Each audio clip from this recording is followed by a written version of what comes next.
ನಮ್ಮದೇ ಹೆಸರುಗಳಲ್ಲ. ಅಂದರೆ ಕಾಂಗ್ರೆಸ್ ಪಕ್ಷದ ದುಡ್ಡಿದವ್ರಿಗೆ ಮಾತ್ರ ಇದು ಮಾಡಿ. ವಾಸ್ತವಿಕವಾಗಿ ಇವತ್ತಿನ ರಾಜಕಾರಣದಲ್ಲಿ ನೀವು ಯಾವುದೇ ಪಕ್ಷ ರಾಜಕಾರಣ ಮಾಡಿ ಬೇಕು, ನಮ್ಮಲ್ಲಿ ಇಲ್ಲ.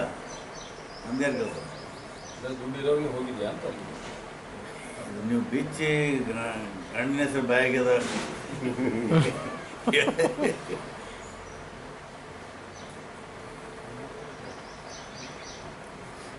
ನಡೀತಾ ಇದೆ. ನಡಿ ಸಿದ್ದರಾಮಯ್ಯ ಅವ್ರ ಜೊತೆ ಏನಾದರೂ ಮಾತಾಡಿದ್ರೆ ನಾ ಯಾರ ಜೊತೆಗೂ ಮಾತಾಡೋಲ್ಲ. ನಾನು ವೈಯಕ್ತಿಕ ವಿಷಯನ ಒಬ್ಬನೇ ಫೈಟ್ ಮಾಡೋ.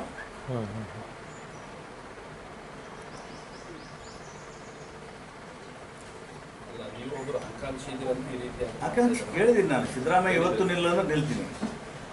ಆಕಾಂಕ್ಷಿದ್ರಂತ ಈ ರೀತಿ ಏನಾದ್ರು ಮಾಡ್ತಾ ಇದ್ದಾರೆ ಇಲ್ಲ, ಅದು ನೀವು ವೈಯಕ್ತಿಕ ಇದ್ದೀರಲ್ಲ ಸರ್. ಇದು ಅವ್ರೇನು ಮನಿ ಫಂಕ್ಷನ್ ಕರೆದಿದ್ದಲ್ಲ. ನೀವು ಒಂದು ಕಾನ್ಸ್ಟಿಟ್ಯೂನ್ಸಿ ರಿಪ್ರೆಸೆಂಟೇಟಿವ್ ಇದ್ದೀರಿ.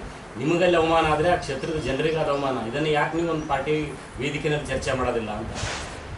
ವೇದಿಕೆಯಲ್ಲಿ ಯಾವುದು ಚರ್ಚೆ ಆಗಲ್ರಿ. ನಿಮಗಾದರೆ ಆಳಂದ ಜನತೆ ದಿನನಿತ್ಯ ಶಾಸಕ ಪಕ್ಷ ಸಭೆ ಕರಿಬೇಕಾಗ್ತದೆ. ದಿನನಿತ್ಯ ಅಷ್ಟೊಂದು ಇಶ್ಯೂ ಇದಾವೆ.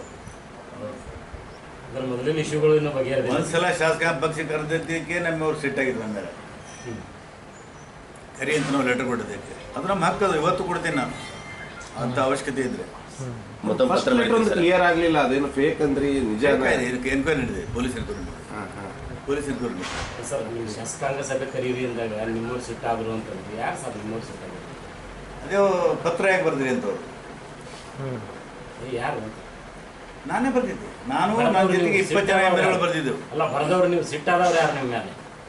ಸಿಟ್ಟಾದವ್ರು ಸಿದ್ದರಾಮಯ್ಯ ಬೇಸರ ಆಗಿತ್ತು ಅವ್ರಿಗೆ, ನೀವು ಬರಿಬಾರ್ದಾಗಿತ್ತು. ನಾನು ಕೇಳಿದೆ, ನಾನು ಅಪರಾಧ ಮಾಡಿದ್ದೀನಿ ಅಂತ. ಅದು ನನ್ನ ಹಕ್ಕದು. ಇವತ್ತಿನ ಅಪಮಾನ ಅದರ ಮುಂದುವರೆದ ಭಾಗನ ಅಥವಾ ಅದಕ್ಕೆ ಸಂಬಂಧ ಇಲ್ಲ? ನೋಡ್ರಿ, ಇದು ನಾನೊಬ್ಬ ಸಮಾಜವಾದಿ ಮನುಷ್ಯ. ನನಗೆ ಸ್ಥಾನ ಮಾನ ಏನೂ ಅದು ಮುಖ್ಯವಲ್ಲ. ನನಗೆ ನನ್ನ ಆತ್ಮಗೌರವ ಭಾಳ ಮುಖ್ಯ. ಆತ್ಮಗೌರವಕ್ಕೆ ಧಕ್ಕೆ ಬಂದರೆ ನಾನು ಯಾವುದಕ್ಕೂ ಕೂಡ ಕೇಳಬೇಕು. ಪದೇ ಪದೇ ನಿಮ್ಮ ಆತ್ಮಗೌರವಕ್ಕೆ ಧಕ್ಕೆ ತರುವಂಥ ಕೆಲಸಗಳೇ ಆಗ್ತಾ ಇದ್ದಾರೆ ಸರ್. ಈಗ ನಮಗೆ ಸವಾಲಿರುವುದು ಕೋಮುವಾದಿಗಳನ್ನು ಎದುರಿಸುವಂಥದ್ದು. ಆ ಕಾರಣಕ್ಕಾಗಿ ನಾವೆಲ್ಲ ಸಹಿಸ್ತಾ ಇದ್ದೀನಿ.